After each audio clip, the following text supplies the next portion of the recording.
And without further ado, we'll begin by introducing the STS-125 crew.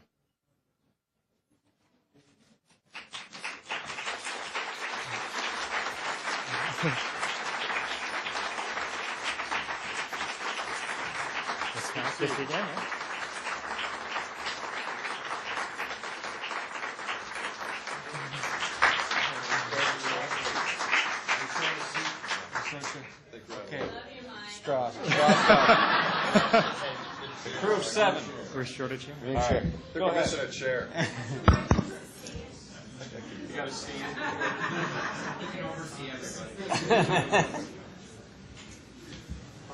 We're not good at math. We didn't count, it's NASA. We didn't think to count the chairs. Hey, look at that picture. Who is that? Picture behind us. He's the only guy that's supposed to be here, isn't he? All right. Thanks. Let me just introduce the commander, Scott Altman. Scott was selected as an astronaut candidate in December 1994. He reported at NASA's Johnson Space Center in March 1995. He's a veteran of 4 space flights, and, of course, the most recent one being the STS-125 mission to service, the final service mission to the Hubble Space Telescope. Scott? Well, thank you very much. It's really great to be here today. We've been having a tremendous week. It really is, when you think about it, 40 years ago, yesterday, we landed on the moon. Now we're here with you celebrating that this week and also talking about our mission, which I think really is an heir to that, as the Hubble Space Telescope has been a step in exploration all its own. It gathers the light from billions of light years away, takes us across the universe to distant galaxies, and lets us dream about where we're going. So we're really looking forward to sharing a little bit with you about our experience working on the telescope. It's been an honor to do that.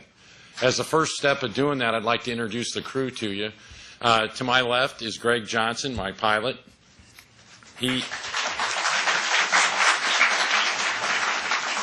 He was my right-hand man, helping with all the checklists, running procedures, going uphill and coming back on entry, doing the rendezvous, helping with inspection ops of the vehicle, as well as being the photo TV lead, which meant changing out a lot of the tapes so that we would have a video to share with you today. So he really worked hard at doing that and did a great job. To his left is Megan MacArthur, my MS2.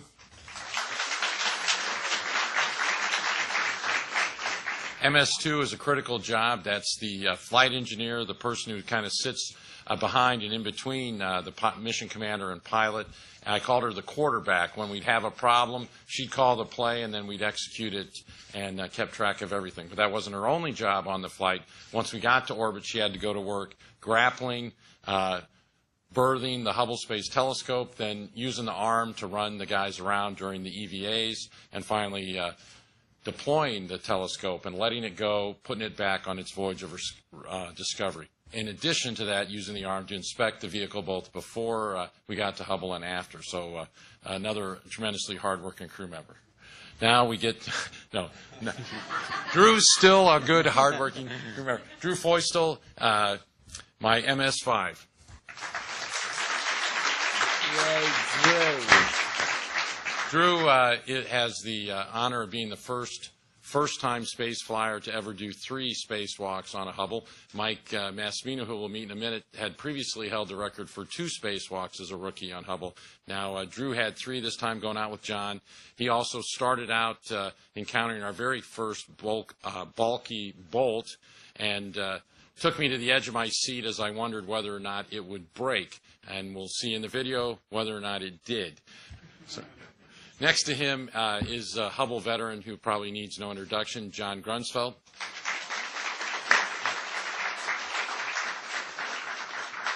John made his 3rd trip to the Hubble Space Telescope. He was our Hubble expert, also our astrophysicist expert, so bring on the hard questions. I know who to send them to. And made 3 spacewalks this time. I think I may have already said that, but tremendous work on bringing the advanced camera for surveys back to life. There's Mike Good next, MS1 for Ascent.